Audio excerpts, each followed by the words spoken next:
It's Tuesday, November 12th, 2019, and this is the Product Mentor Talk. Today, we're joined by one of our mentors to lead an amazing talk. Allow me to briefly explain the format.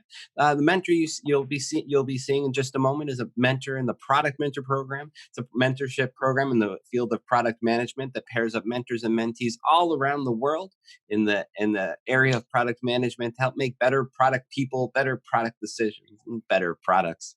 I am Jeremy Horn, aka the Product Guy, and I'll be moderating here today from New York City. But with all that said, let me just hand it off to our speaker to introduce himself and begin the talk. Brad, take it away. All right, thank you so much, Jeremy. So as you mentioned, my name is Brad Popiolek, and I'll be leading a talk on how to lead with empathy, trust, and transparency.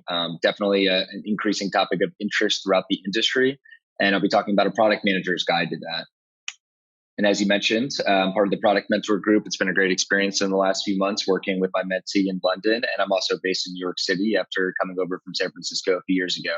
A little bit more about my background before I jump into the topic itself. I spent the last 10 years in primarily product management roles and at the intersection of education and technology. So whether a student's looking at pursuing college, or they're 6 years old and thinking about learning something new. I've worked at all different organizations, primarily SaaS, but all different size companies, anywhere ranging from 20 people up to 4,000 in a publicly traded company, which has led to all different types of circumstances and ways of working through product management. As we all know, product is very different in different types of organizations. And I've had the interesting experience of been through 4 different M&A transactions on both sides of that.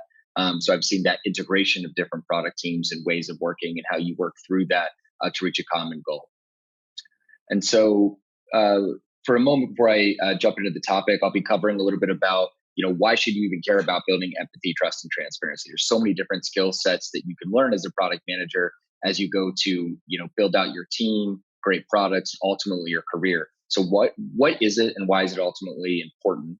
And then I'll talk through a framework about how you can create, maintain, and ultimately increase those across your team, just through some practical stories that I've experienced and kind of trials and tribulation across these different organizations. And it's, as always, it's something that, you never quite figure out. You're always trying to grow. It's a muscle that you're trying to build. Just a better sense of, I can show a picture of me, but product is a team sport. You work with all of these different cross-functional folks. This is a group of us, an organization called 2U, which is a publicly traded company that essentially helps bring universities to the center of lifelong learning for students, whether it's a graduate degree, an online short course, or ultimately a boot camp that we provide here at Trilogy, which is a workforce accelerator. We provide anything from web development boot camps all the way through a new one with fintech with universities around the world. This is a little context behind this. What are all these different hats? We started something called shout outs after every Friday. Anonymously, you can just put in a shout out to anyone on the team, how they made an impact to you, the team, the product, to users. You do it anonymously. Whoever gets the most shout outs is the captain of the week. And this week, everyone was the captain as we got through a big release and ultimately helped our customers. So as I was saying, there's so many different things that a product manager can learn.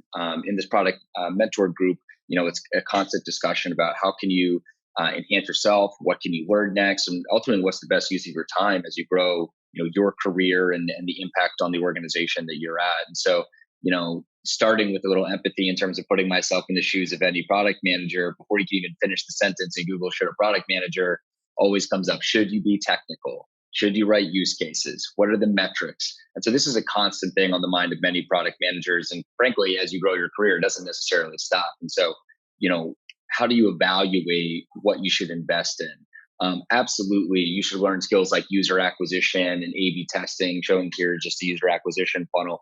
Those are super, super important. And there's no doubt about that, whether you learn them in your role, in your day-to-day, or, you're hustling on the side and always trying to gain your skills.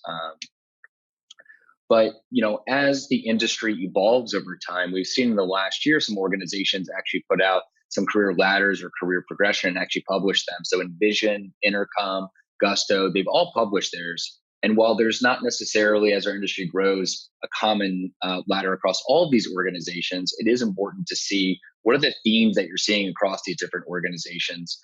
How are you incentivized through these 2 different tracks? And I'll point out that absolutely there's an individual contributor track where you can stay on a product management, hone your craft, work yourself up to principal PM. That's extremely fulfilling career. Leadership or management, not or management specifically, isn't necessarily for everyone.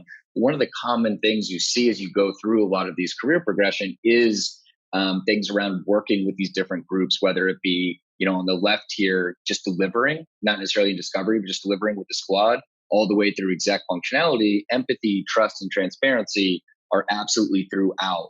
It just so happens that you're working with larger groups of people, whether it be the individual development team or an executive board. And so it's really, really important to build this muscle up front and then progress it as you increase in complexity and increase to more of the strategy and leadership side. So that's why it's important. As I mentioned a couple of times, empathy is absolutely a muscle. So it's not something where you go to a training, you can come to this talk, you're there for 30 minutes, and all of a sudden, okay, now I'm empathetic. A muscle has to be created through repetition and focus. You may be going to the gym for 6 months, and then all of a sudden you take 2 weeks off, and you even feel it then. And so it's really important that you treat it and look at it as a muscle. And certainly it's not a moral value or a tool either. And so a common kind of misconception or a really important kind of definition here up front is what's the difference between empathy and sympathy and compassion? Sympathy and compassion are certainly related, but different. And the main difference that you'll find is that empathy is more about I feel how you feel rather than I know how you feel.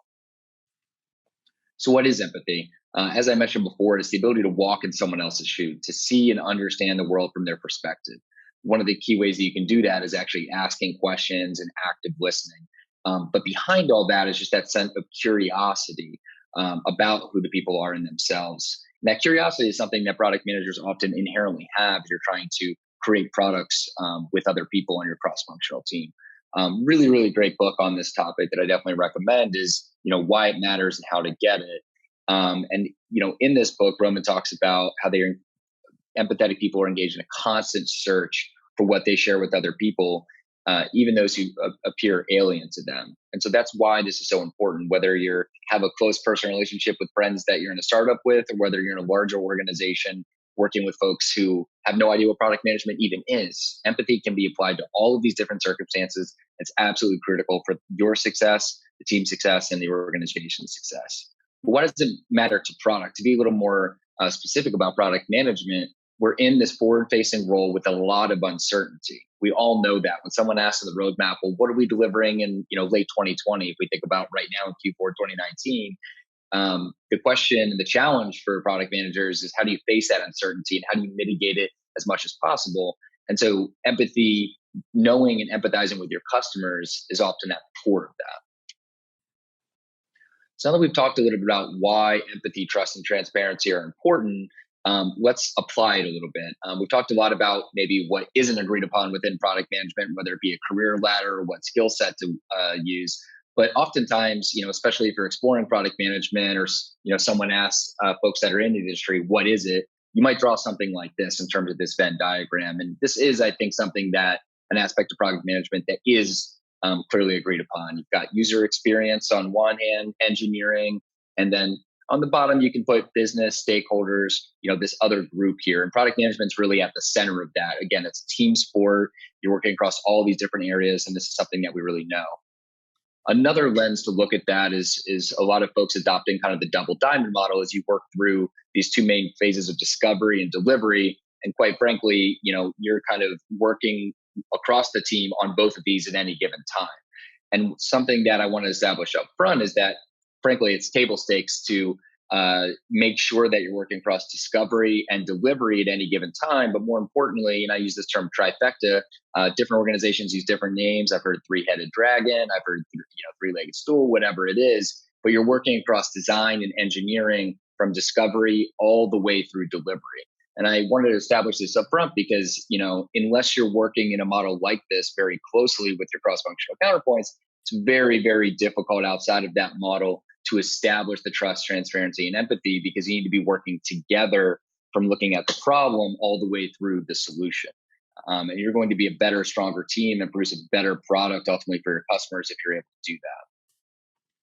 So what I'll be talking through in terms of the framework is if we've established that you're working closely with these three key groups of product management at the center, then how do you apply in a practical way some of these principles? And we'll start with engineering and then work our way over to the other two. So a little bit of a context and a story. When you enter into any given product team and you're that new person, one of the best things to do is just simply say, how can I help? Get to know people, help them, and that'll help you understand the team. That'll help you understand the product, help you understand business. But one of the things that you're trying to do early on is establish that credibility and trust with an engineer. And one of the things that I've experienced in the past is, if you're filling someone else's shoes, there might be some scar tissue there for whatever reason that engineer is carrying over from that experience. And one of the things I've heard actually a couple of times is when you're establishing kind of scope as you go through a new project, this question of, is that really the MVP? Can we actually iterate once we're finally in production? In this case, there's always a story behind it. And so asking questions, being curious, you want to make sure that you really understand where someone's coming from. You don't make any assumptions. And in this case, I've heard an engineer say, I've heard that before. There's no way we'll get that done. Someone's going to change their mind. Are you sure the requirements won't change? And so this has you kind of asking questions, where is this really coming from? How do I better understand that? And in this case, now a good friend of mine, this is GitHub profile, Mike, when you get to know your team, you ask questions, you're curious, you put yourself in their shoes. Oftentimes, after work, at night, maybe you're grabbing dinner or staying late, you understand their motives behind their opinions. You listen, and ultimately you want to directly ask for trust. And so in Mike's case, literally a former skydiver, ran his own chocolate shop, was a career switcher, went to a development boot camp, and came out of there as an excellent developer with strong opinions, great partner, but for him, every time we were making some of those big decisions, it was almost like jumping out of a plane. Felt like everything was super high stakes. We have to know everything up front.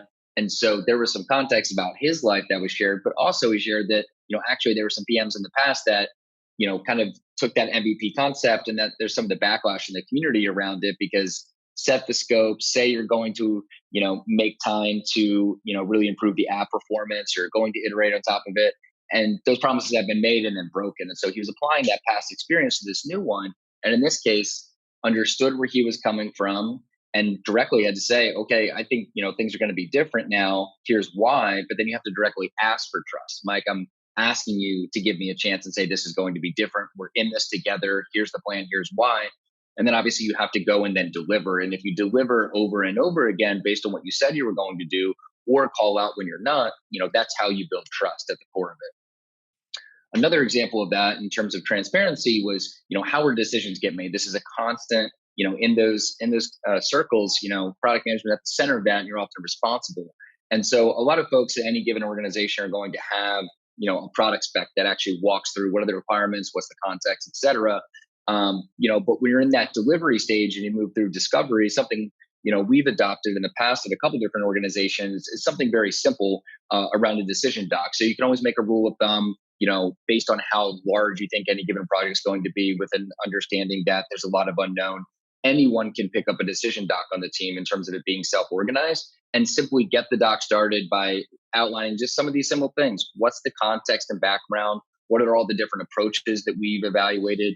One of the helpful things about this, if you create a folder in a simple format, it's going to create some consistency, but it also empowers anyone on the team, which is a huge piece to all of this, to pick up that doc, get it started. And this could be completely technical in nature.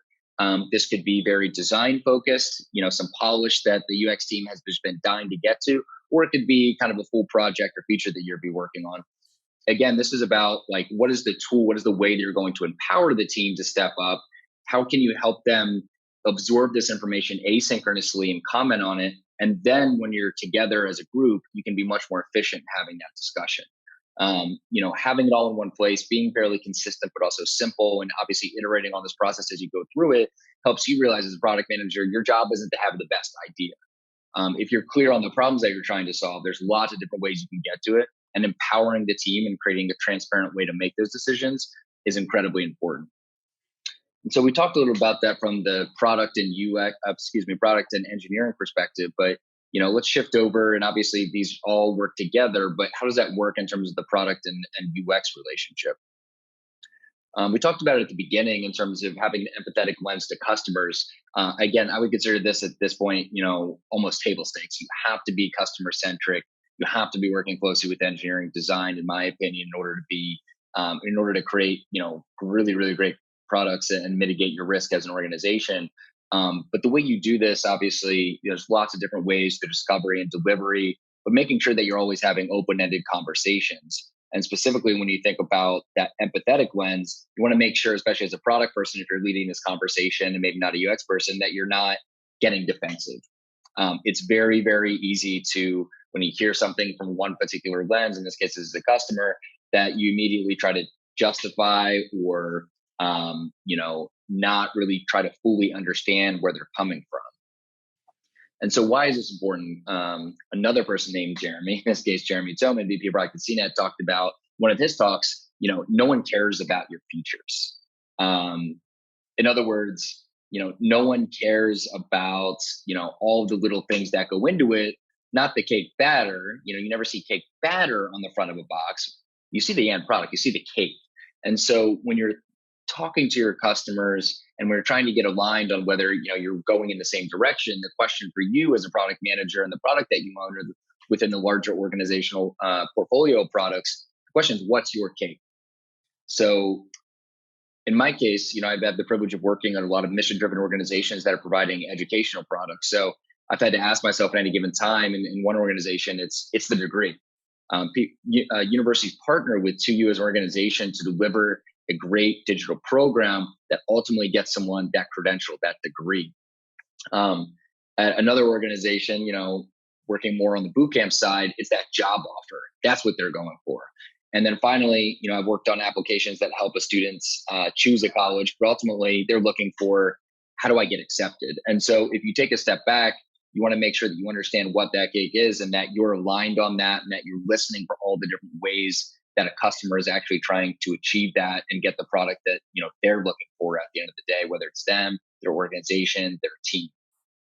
And so it's important that as you look across those different circles, you're not essentially setting up a barrier to get to the customers, but instead and just being the voice of them, but bring the customer to the team.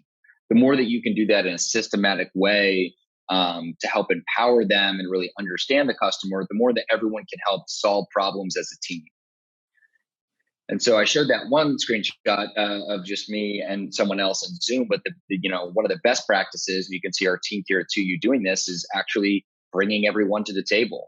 You can do this in different formats. Have just, as you're doing usability testing, in this case, as an example, you can leave that door open and say, we're running it at this hours. You can pop in anytime. Here's who's facilitating. Here's some of the ground rules, but you're welcome to come. There's nothing like, and those of you who have done this, the impact of hearing a real customer versus hearing it from someone else is absolutely massive. Again, many different ways to do this. You can even bring just clips to a stand-up. And even just hearing of it for 30 seconds can get people really excited, whether it's about, oh my God, this really painful thing that we haven't been paying attention to that's actually the problem, or you just released a feature and understand the impact that it made, but also how do we get better? How do we iterate? And having those aha moments, whether it's on the pain side or the solution side, is incredibly important to just build up that empathy and maintain it over time for the customer. So that's a little bit about kind of that UX relationship and how all this works together. Now, when you think about it from the business perspective, oftentimes, it's important to have not just empathy for yourself and your team, but how do you extend that across the organization, whether it be up towards management, your boss, or outwards to some stakeholders that are customer facing and constantly in the line of fire of all these different requests and ways that you can improve your technology. As we think through that double diamond through discovery and delivery, there's lots of different ways that you can apply some of these tactics. This is an example just to give context. Every organization is different, and this is super, super complex at a technology-enabled service organization like 2U. You have, 5, 6 different teams who are all customer-facing, who are constantly hearing, I have this pain point, or I'm stuck here, there's a bug here, or why don't you even have this feature? And so here we have the customer at the bottom, these faculty and students, who are the actual end user of our product. You've got 6 different teams who are all interfacing and doing the best that they can. And then you have the actual product team. So how does this all work together to make sure, especially when you release a new technology or release a new feature, product, or service, how do you make sure that you're all working together, rowing in the same boat? You feel like that, but you also have a systematic way. Very, very kind of simple way to do this is what I would call kind of a continuous feedback loop. And so it's very important overall when you're working with the business to value the operations and the transparency across it. So if you have a way, it doesn't matter what tool it is, Jira, Asana, any Intercom, any of these given tools, how do you systematically capture what you're hearing on the phone, in chat, in email, understand what the type of pain points are? In this case, we actually trained a lot of folks out there to ask those 5 whys, and then very consistently get that feedback, but then actually ask the customer, hey, would you be willing to be contacted afterwards? And so this was a way for us to work kind of systematically across the organization to understand the pain points that customers were having specifically on a new feature, and then make sure that those who said yes, we thematically looked at where some of the pain points were, and then did outreach, and then made sure that everyone understood based on that feedback 1, 2, 3 weeks after it was released. We heard the pain point, but it's not anecdotal. We're hearing it and understanding data wise. We hear it 2 times. Did we hear it 15? Did we hear it 1,500? We do that follow up to actually understand, okay, we understand maybe the solution that they had or the pain, but let's really understand the underarching problem that they're trying to solve. And then you go and actually prioritize those, whether it be it's already fixed, it's coming up next quarter, we may do it in the future, absolutely not.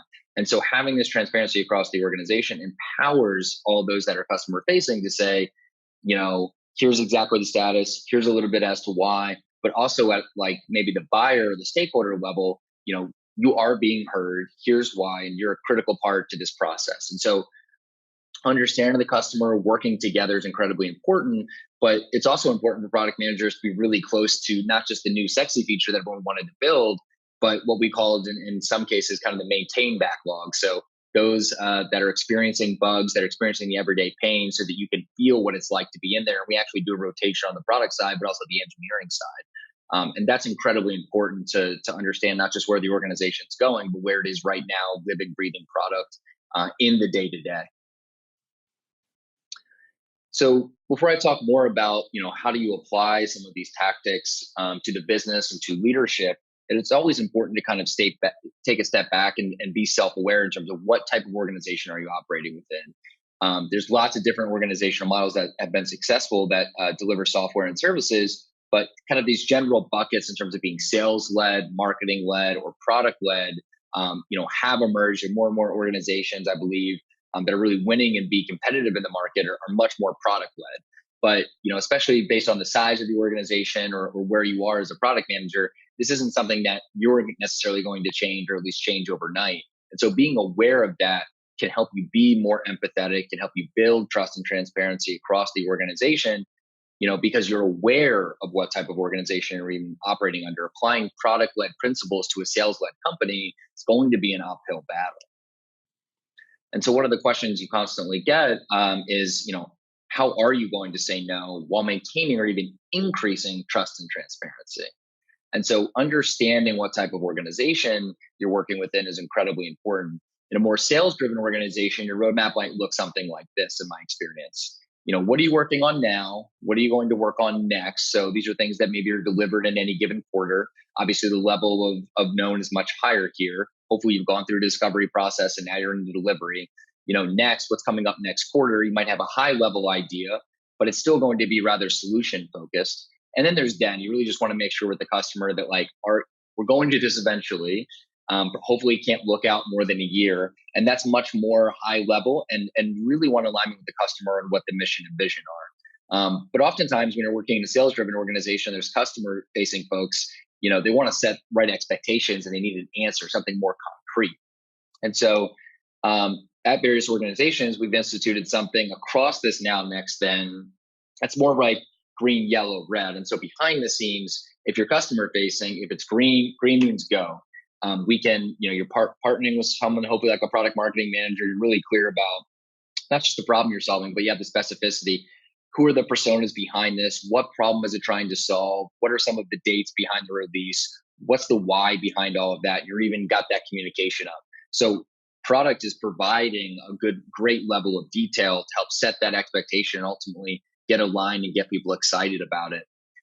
Yellow is, okay, we can speak to this a little bit. We know that we're committed to doing it, but you want to be much more focused thematically on the problem you're trying to solve, what value it's going to deliver, and making sure that the customers align with that and they understand how they can engage in the product development process, depending upon how large your organization is. Do you have a product council?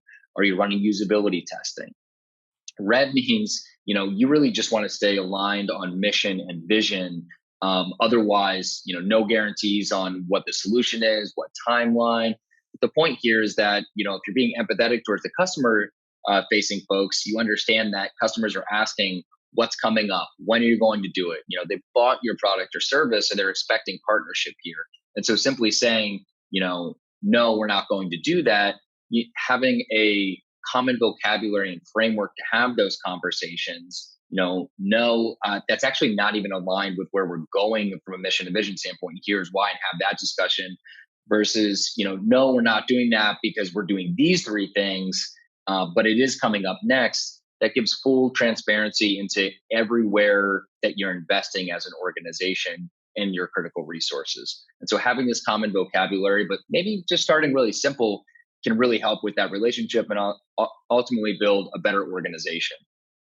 Now, shifting over to a more product-driven culture, and shout out here to John Cuddle, and that's his Twitter handle. He posted this recently, and there's all different ways to be, a more product-driven org. It's like many things in product, it's a spectrum. It doesn't flip overnight. Sometimes you're intentional from the beginning about it. But either way, in a product-driven culture, you're likely, instead of feeling like you're constantly 2 years behind in a sales-driven organization, product is actually responsible for being ahead. What are the opportunities in the market for us? How do we bubble those up to leadership? And that's really where the ideas are coming from. Maybe not, the customer and even internal folks are absolutely involved, but product's really leading that conversation, leaning in. Instead of being projects at the top that are more solutions focused, it's more opportunity focused. And then you obviously can work across, what's in progress, and maybe you don't actually work on things. And so, or invest and actually deliver things that you are in the discovery phase. And so what's really important here is making sure that, again, you're really clear how this is happening across the organization. What role do you have, and being self-aware about that? And then ultimately still being very systematic, very methodology driven, and how you work across that as a product manager. But kind of going back to how do you work with the business to be empathetic and build that trust in a sales driven organization, especially, you're always going to get those really, really hard requests. It's late. We need more scope, whatever it is. And, the first reaction might be frustration, but you want to be a leader for the team. At the same time, being self-aware that you are a sales-driven organization, these things are ultimately going to come up. And you also just want to be professional, but curious about, why we need to increase the scope for the pilot, but have the same date. But obviously you can't just say, hey, CTO, explain this to me. But instead, if you're able to peel back the layers in a very curious format, in this case, this is a real scenario that I've experienced, is much more, of course, about, as a publicly traded company, what are the, we've invested X amount of money. What's the story that we can tell to the market? How are we going to be differentiated? And ultimately, how is the CEO going to speak to this investment in this product to a much wider audience outside of just a faculty member or a dean who's our customer? And so when you invest that amount of money, by peeling back the layers and being more empathetic, we actually understood that, oh, okay, this is more about how can we tell our differentiated story to the market, which is why we invested. And so once we were able to peel that back and work on this, this actually ends with a happy story. The context here was that, we were, our CEO was going on Mad Money, wanted to be able to speak to this, and wanted that shiny object. And so, while you're always going to have the shiny objects, there is a story behind that. And this turned from a pretty, frustrating moment to, an incredibly proud moment when you're, and this is actually our head of user experience, seeing the product that we were working on, in this case, a dashboard, on Mad Money, our CEO speaking to it. And this is something that we weren't highlighting in the past as an organization. But by understanding where folks are coming from, building that trust internally and externally, incredibly, big win, and very just motivating for the team as we were working towards some of our long-term goals. So those are kind of one-time, one-off stories. How do you operationally develop this skill set and really help empower the team to do so. So it's not just you, but the team. And this is much more about culture. So something that, all the time, organizations and product are always looking to actually go out there and share what they're doing. Why is it working? Why is it not? And how can you adapt it to your individual culture, the problem that you're trying to solve in your team? One of the ways that we do this, the past couple of things I've been on, is actually adapt something from Spotify Labs around a team health check. And so essentially what you're doing at the end of every quarter, you're bringing in an objective moderator, maybe someone from another team, or if you have an agile coach, the entire cross-functional team gets into a room, and essentially you're going through a format where you have a deck and you're going through it at the front screen. But essentially you have a term like support or teamwork, a definition of it, and then essentially red, yellow, green, you go to physical spaces in the room and express how you feel about that term. And then you essentially pause, ask questions, peel back the layers, and understand why.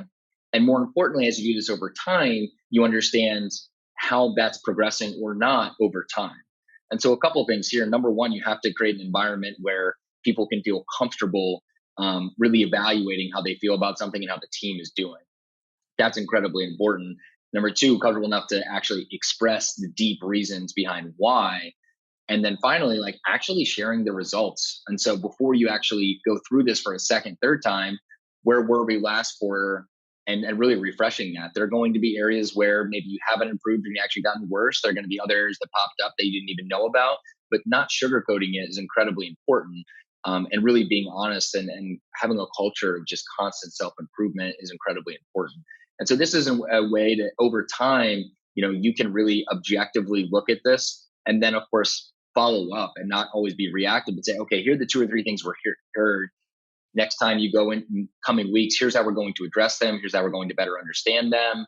And then be able to look at that over time. This is a way to operationally really understand kind of the pulse of the team, and just be committed to it. People should be looking forward to this session so that you can have some of those honest and direct conversations in an environment that's really, intended to be very trustworthy.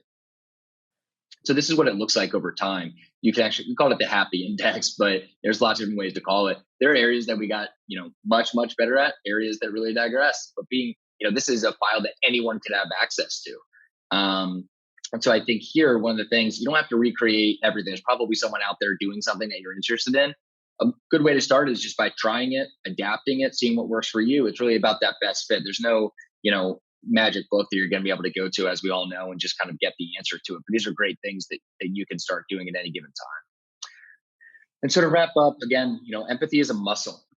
Trust and transparency are things you develop over time. Even if you start to feel like you've got them and you're building them, you can always get better. You can always lose it. And so making sure that you're focused on the repetition of it, the feedback mechanisms across the organization, and making sure that you always keep that open mind is incredibly, incredibly important. And so, again, developing it across this entire group as you progress, either in your team or in your career, has been an incredibly rewarding exercise and habit for me, and one that I look forward to continuing, and has been a huge part of this mentorship group that I've really enjoyed.